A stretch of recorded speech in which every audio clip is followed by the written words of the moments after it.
mais sànq yaa ngi naan am na risque même seen minime risque yi tam il faut nga wax ko. risque bi xamal la risque macroéconomique la ñoom mooy par exemple bu ñu jékki-jékki woon ñu ne par exemple dafa am choc pétrolier wala mu am contraction de l'activité au niveau international loolu peut-être mën na am impact ci ñun mais bu dul loolu fii au niveau endogène parce que bul fàtte ne aussi plan de redressement bi c'est un plan endogène. au niveau maanaam fii la ressource bi en interne lañ ko jëlee. donc au niveau interne amul tey ay risques majeurs parce que boo xoolee lépp dañ ko calquer sur les agrégats hors agriculture. de façon te minimale boo xoolee fi agriculture moo fi nekk secteur boo xam ne moom moo aléatoire parce que dafa dépendre ci privé. ci kii bi waa ko doyen. xam nga yaa ngi wax le privé mais la dette intérieure elle est toujours là quand même dette intérieure bi état bi li mu amee secteur privé elle est toujours là BTP aussi. fi mu toll nii ñoom ñëpp non def leen avance rek. desal na leen quand même ñoom ñëpp ñu ngi ci dans des difficultés donc ça veut dire ils sont là te su ma dégloo monsieur Diouf day mel ni le monde est linéaire day mel ni daal affaire bi dafay jaar day yomb trop quoi ni nga koy waxee nii day ñëw rek déroulé ko mu dem kii mais c'est pas aussi facile que ça parce que dina am certainement des contraintes maintenant foofu nag la ingéniosité ñi nga xam ne ñoo yor nguur gi wala ñoo nekk ci nguur gi foofu lay feeñee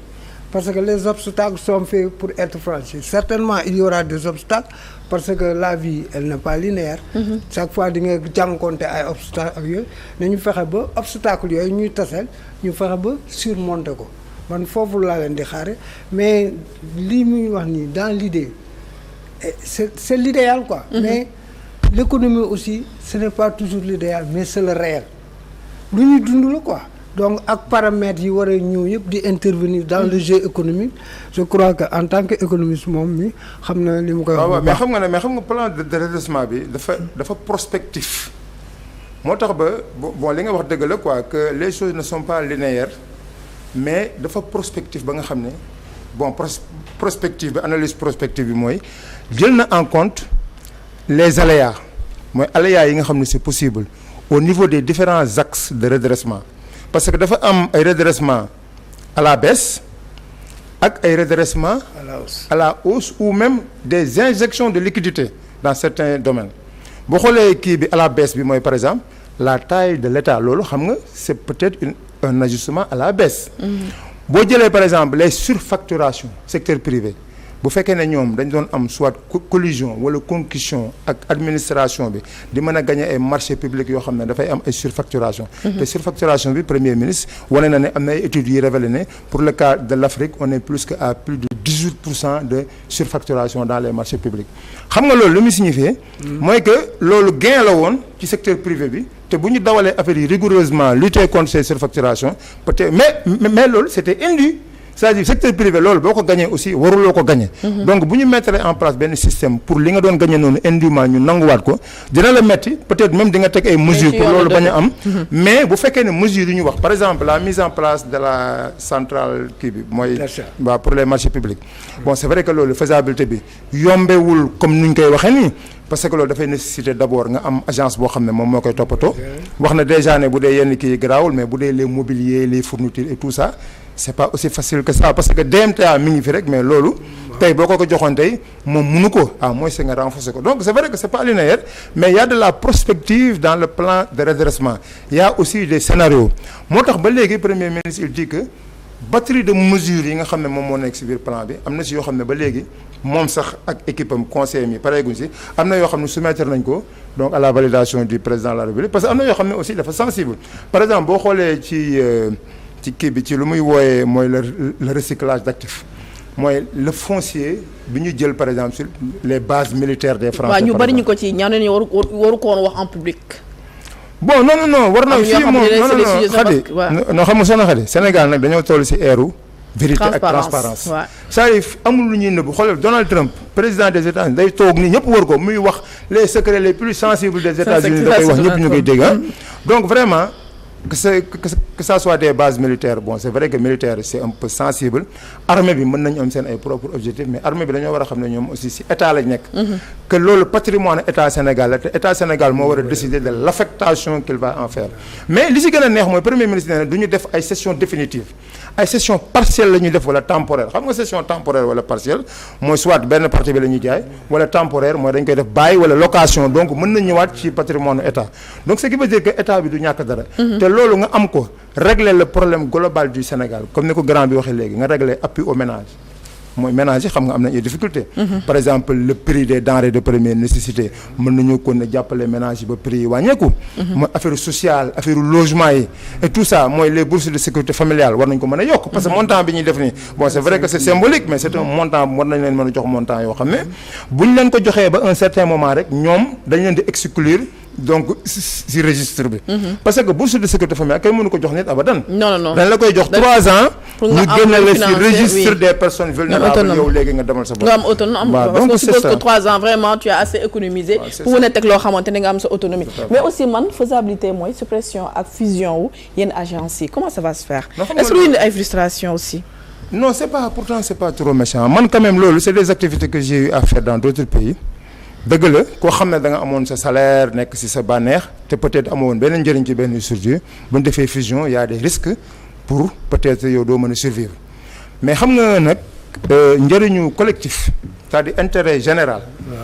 mu état loolu moo ko gën a intéressé intérêt personnel. donc tey par exemple agence yi boo leen boole agence yoo xam ne ils font la même chose. waaw boo ko boolee. la même mission. waaw dañuy wax ne la fusion n'est pas additive. boo xoolee ñuy def microéconomie loolu la fusion n'est pas additive mooy ce n'est pas parce que da nga fusionner ñaari affaire que personnel yi da nga leen di boole budget yi da nga leen di boole seen recette da nga leen di boole du demee noonu. du demee noonu. non fusion day am loo xam ne da nga koy bàyyi ak loo xam ne da nga koy yokk parce que toujours noonu la par exemple pléthore de personnel il faut nga def ay plan soit nga def ay départ négocié man def naa benn fusion boo xam ne dañuy def départ pour tout le monde ba pare. ñu def organigramme bu bees ñu demandé waat ñëpp ñu indi seen ay dossiers. te structure boobu bu ñu koy def am na ñoo xam ne ay faux diplôme la ñu demoon et tout ça mais bi yoon bi ñu waxaatee gars yi bu ñu indi seen ay diplôme gis nañ koo xam ne par exemple service la nekkoon bi ñu defaatee organigramme bi ba defaat appel d'offre moom moo mujj nekk sa directeur wala kii nekk chef de département et cetera affaire yi gën a objectif. donc fusion nekk na loo xam ne parfois si yenn secteurs yi dafa baax. am na structure yoo xam ne bariwul ay kii de am na ay secteurs yoo xam ne bariwul ay structure mais structure yi fa nekk dañoo budgétivore par exemple boo jëlee secteur télécommunication bon pour ne pas citer am na fay agence yoo xam ne dafa bari nit bari budget bari ay affaires yoo xam ne amalul njëriñu Sénégal lu toll noonu ci Sénégal même structure yooyu war nañoo rationaliser donc seen ay dépenses ordinaires mais pour la plupart boo jëlee lu mel ni secteur agriculture da ngay fekk ay structures yu bëree def loo xam ne c'est la même chose que direction yi. boo jëlee secteur yëpp secteur boo jël. léegi nag day bëri ay doublons. waaw day bëri ay doublons mais le problème mooy bu ñu waxee dañuy def fusion marge bi ñu si dégagé man vraiment dafa ndaw parce que 50 milliards quand même. gisoo pertinence bu dee 50 milliards. am na ay structures yoo xam ne seen budget 50 milliards la quand tu prends par exemple l'APIX ou la RTP ou AGEROUTE c'est des budgets qui dépassent 50 milliards donc quand tu fais bu fekkee da nga def benn structuration nga def fusion pour gagner que 50 milliards pour man loolu dafa ndaw par exemple boo jëlee am na structure yoo xam ne à l'époque dañ ko diviser te tey mën nañ ko boole mooy la construction de routes ak l'entretien des routes c'est presque la même chose mën nañ ko boole tey boo xoolee Sénégal AATR la amoon moo doon def lépp après Karim Wade ñëw diviser ko en deux parties créer AGEROUTE fii créer FERA fee mais boo xoolee tey te FERA la taxe sur l'usage routier en réalité état bi du ko jox état bi da ko dugal caisse trésor utiliser ko feneen donc bu ñu boolee genre structure yu mel noonu parce que c'est des structures de grande taille. Les banques d'investissement public lu mel ni ay BND ay FONSIS ay FONGIP mais loolu c'est la même chose. waaw BND FONSIS FONGIP parce que ils font ñoo bokk loolu soo ko boolee tu fais la même chose comme France xam nga France par exemple dañu am banque d'investissement public nga xam ne investissement yu mag yi. bu ko état français bëggee def mais mën na dem ci banque yooyu noonu wala collectivité territoriale bu ñu ko bëggee def ñu dem ci banque yooyu tey je sais que tey bu ñu defoon une grande banque d'investissement tey capital bi ñu jox FONSIS lu bëree Sénégal FONSIS lañ ko jox mu koy gérer ay terrains par exemple Dantec xam nga FONSIS lañ ko jox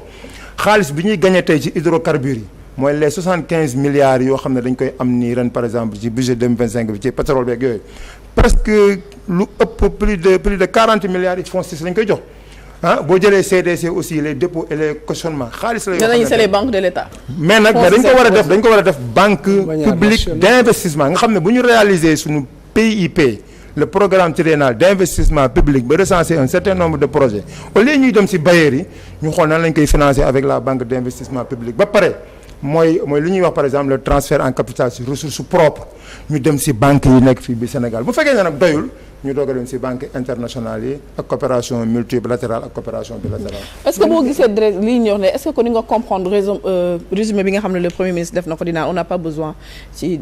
FMI. am na ñoo xam mais nag il a ouvert une presse am ndax déglu ngeen ko xaw non man de moom am na ñenn il a été man moom laa àndal man affaire FMI yooyu yàgg naa défendre sama position les institutions boo tawul si yow kii woo ci non man sama d'accord naa quoi mais le fait que nit ñi di wax ne woy FMI nekku fii il faut ñu woo FMI il faut ñu négocier ak FMI mel ni bu ñu ko deful du ñu mën a dem alors que nous sommes en train d'exister presque pendant 2 ans te yàqaluñu dara FMI Adja su la nee bon élève wala bon élève ça veut dire que yow yaa ngi sacrifier ce peuple Abdou Diouf président Abdou Diouf il a été toujours un bon élève du FMI mais xool li muy juróom on a vécu des moments extrêmement durs difficiles avec lui Macky Sall aussi même chose a été un bon élève du FMI on a vu donc FMI ku mën a tari saar boobu ñuy wax wadda ndoxum dandu ko xam nga man saar boobu laa wadda ndoxum ay FMI banque mondiale ku ko mën a éviter nga éviter ko parce que c'est des gens c'est pas des œuvres de bienfaisance na plan de redressement bi rek war na ni carrément mënuñu ay xaalis fii ci Sénégal on n'a pas besoin de nous on a un exemple patent qu'est-ce qui se passe dans le monde mouride ñaata chantier lañ fi réussir gestion Massalikul Jinaan ngi nii dërëmu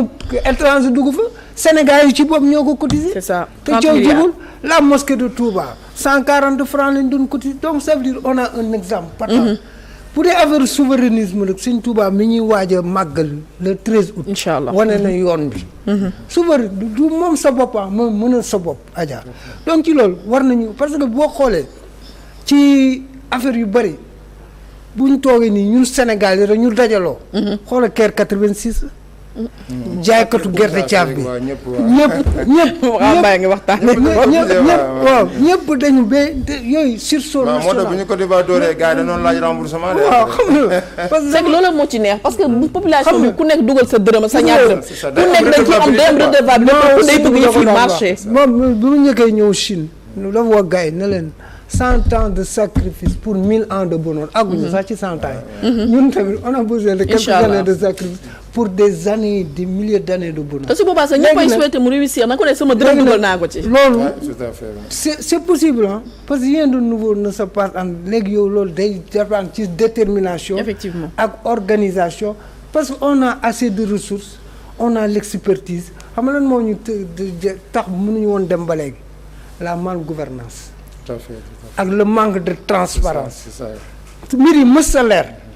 yow doo xam moom ak quoi qu'on puisse dire dañuy tenir langage boo xamante ne il y a un exercice de transparence qui est en train de s'opérer ci wàllu rationalisation yooyu mu doon wax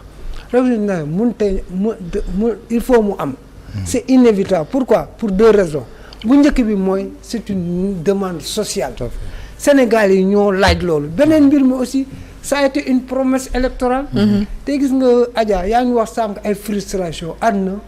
mënta ñëpp mënuñoo yem ñëpp mënuñoo jàkk mesure boo jël dina am ñu mu lor ñu mu am ñu mu kii yàlla sax day jël ay mesure day jékki-jékki rek sotti ñu ndox mu bari daaw xoolal suñu mbokk yi nekk Kédougou Tamba te sotti ndox mu bari kër yi di tëmb yu kenn xamul mais journée bi aussi am na benn fait boo xamante ne le président de la République wax na ko te fait boobu noonu mais nit ñaa ngi reetaan mais c'est bon Sénégal jamono ji dara war ñu cee étonné siège au conseil des collectivités territoriales en 2014 2024 dafay nañ 3 milliards naka état moo ko moom état di louer boppam donc c'est juste que bu suppression amul woon loolu du feeñ waaw loolu mais nag responsable mooy kan lañ doon fay je parlais de la malgouvernance yooyu yëpp ci malgouvernance c'est que nag li ñu may chance fi mu toll nii mooy sunu président de la république dafa nekkul chef d'état non nekk na chef de parti na ma balde dafa nekk chef d'état mais nekkul chef de parti. Quand on est chef d'état et chef de parti par essence on est chef de clan. c'est que boo nekkee chef de moo tax yu bëri mënoon fi xew. parce que yow da ngay protéger say ñoñ ba nga xam ne kenn du kenn lu neex waaye mu def yow tamit nga nekk fii di def lu la neex finalement le peuple en pâtit. Sénégal mënoon na dem bu yàgg parce que ñu ne Corée du Sud on avait le même niveau de PIB en 1960 xool Corée du kii nu mu ñu rawee rek Corée du Nord plutôt xool ni mu ñu rawee rek xool ay Singapour aussi on a presque le même niveau de PIB xool ñoo ñëpp ñu rombee ñun ñu nekkoon fii rek di nelaw de mais heureusement léegi nag li ci des mooy ñii amuñu droit échouer ils n'ont pas le droit d'échouer pourquoi parce que on a connu des échecs pendant 65 ans on a connu que des échecs te un peuple il a besoin de grandes victoires léegi nag grande victoire yi ñun bi nekkee xale bi nekkee plus jeune là ay ñoom grand Élie Charles Moreau il nous promettait le grand soir waaw nga xam ne il y aura des urinoirs en or man grand soir boobu ci ñii laa koy xaar le grand poète waaw ma ne ko ci ñii laa ci grand soir boobu man ci ñii laa koy xaar te donc ñi ngi teg ay jéego yoo xam ne vraiment war nañ am yaakaar li ci des mooy jëmmal ko rek. d'accord ñun ñëpp aussi sóob ci suñuy loxo xam ne bu ñu réussir ñun ñëpp waaw ça demande une mobilisation. Ah oui. parce que koo gis mu réussir une grande œuvre une œuvre colossale dafa am ñu nekk ci ginnaaw. parce que bu dee yow kenn doo dem mais moo tax le président nee na on le fera avec vous. ah oui c'est ça. et pour vous mais Khady Sylla nag am na benn dafa am ay notions yoo xam ne yu présent ci document de pilotage yi ak yoo xam ne présent wul par exemple la notion de sacrifice amul si projet bi xam nga la moo ci am don de soi pour la patrie moo ci am ak jubal jubanti donc pour ceux qui pensent que le redressement économique et social va avec des sacrifices loolu ce n'est nullement écrit dans le document. Premier ministre bi muy waxu ko le président de la République à la suite du premier ministre waxu ko lu ñu wax mooy don de soi ñuy continuer di ko def.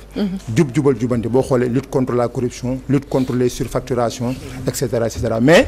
comme nit ñi nu ñu bëgg yaakaar ne comme redressement la dañuy war a dem ci ay sacrifices. en tout cas jusqu'à man en tout cas si la ma si comprendre ba léegi nii. annoncé wuñu ay sacrifices yoo xam ne c'est-à-dire nit ñi dañoo nar a dee quoi loolu amul. c'est le sacrifice suprême yow tamit. non mais don de soi kay c'est le sacrifice suprême. waaw mais non xam nga sacrifice mooy par exemple. don de soi kay. mooy maamu sacrifice mooy une partie du budget boo xam ne dañ ko waroon allouer à des services publics ñu ne léegi kenn dootu ko defati loolu au contraire on a dit qu'on va baisser le prix de l'électricité on va baisser le taux de pauvreté on aura donc un accès universel à l'eau. On va continuer à construire des écoles, on va résorber les abris provisoires, on va recruter des enseignants, etc. On a recruté pour l'enseignement supérieur te loolu nekkul sacrifice 500 enseignants. waaw 500 enseignants du supérieur. loo xam ne mun ñi da boobu. loo xam ne